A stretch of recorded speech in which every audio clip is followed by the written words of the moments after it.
If you're at a point in your life when you're thinking about diving back into learning English, stop for a minute because there are some things that could save you a ton of time, energy, and money. These are things that you need to know before you decide to start learning English again.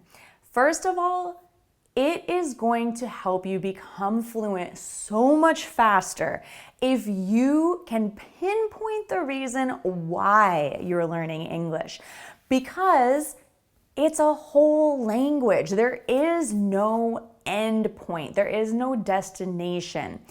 I mean, even native speakers are still learning things about their own language. So we need to establish a destination, like putting a destination in your GPS so you know how to get there. Does that make sense? You need to know why you want to learn English, at least right now. What are the things that you want to be able to do in the next year? Tell me in the comments, because this will help you to solidify the reason why you want to learn English. Is it for work, travel, social reasons, just for fun? Your reason in and of itself isn't as important as just having a reason. So pick a reason, tell me in the comments, and this will help you to stay motivated as you improve your English. Consider which skills are most important to you. When you're learning a language, there are 4 core skills: reading, writing, speaking, and listening. Are 1 or 2 of these more important than the others? Many of the students I work with in my Fluent Communication course have really good reading and writing skills, but their listening and speaking is where they feel most challenged. So how about you? What is your biggest challenge in English? What kind of English do you want to learn? British English, American English, or maybe Australian, South African, Canadian? Is there a specific place that you want to be able to work, travel, or study where you really want to fit in? If so, then focus on that dialect, that accent, that vocabulary, and it'll help you in the long run. You need to know your current level. But Gabby, you ask me, how do I know my current level without taking a course? Well, there are tons of quizzes online, and one tool that I like to use with my students is the CEFR, the Common European Framework of Reference for Language Learning, and this is a scale that helps you self-assess your current level, because you need to know where you are right now in your skills in order to improve, in order to take the right course or find the right resources for your improvement. Even before you sign up for a course or start studying seriously, familiarize yourself with common vocabulary, with pronunciation or basic grammar in English. This is going to help you, even if you're thinking, well, why would I do that? I'm paying for a course. Well, you can get a lot more out of the course or benefit more from the course if you do your homework before you even start. Yes, you can get a lot more out of a course when you start learning the material or the topic even before it begins. If this is a little confusing about how to get started, then ask me in the comments and I'll be happy to help you.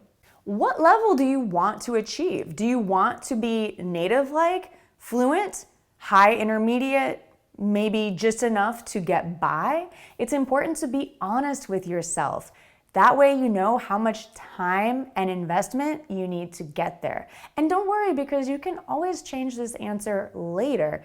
But what do you envision yourself doing in English? It's important to be able to see that destination. How much time do you want to devote to improving your English skills? You have other things in life that you need to do, right? Work, family, maybe other topics that you're learning. So let's be honest, how much can you actually prioritize English learning among all the other things that you're doing? It's really important, But you need to be honest with yourself about all the other things that you need to do in life. And learning English isn't something that you have to devote hours and hours to for the rest of your life. Sometimes it just takes a focused period of time over a few months to get your skills to where you want them to be, and then you can enjoy that for the rest of your life. And that's the thing that's amazing that I see with learning English with my students is once they have those skills, doors open in their lives. They get better jobs. They start earning more money just because they put in the time and effort first to improve their language skills. English fluency is powerful. Now, what is your budget? Be honest with yourself here too, because if you have more time than money, you can take advantage of all the free resources online, websites, YouTube, podcasts, even resources on social media to learn little tips here and there. These can help you, but it takes longer. It's not as structured or organized, so you may need to spend a lot more time. If you have more money than time, then you need to know where to invest to get the fastest return on your money. So this is what I do with my students in the Fluent Communication course. It's a 3-month-long process that helps you get to the fluency level you desire, leveling up at least one level in that time period. But there are lots of options out there, and there's no one solution that's right for everyone. So it's important to be honest with yourself about where you're at, your level, your time, your budget. And what are your goals? Think about who do you already know who could help you with your English goals. Do you know maybe a coworker or a friend who's already fluent? Do you know an English teacher or a tutor?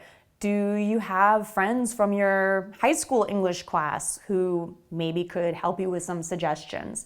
So this is a great opportunity for you to think about how to reconnect with people in your life in order to reach your goals. And through working on your goals, you reconnect with these people and build better relationships. What kind of learner are you? So ask yourself, do you know how you enjoy learning? Has learning always felt like a chore, something boring?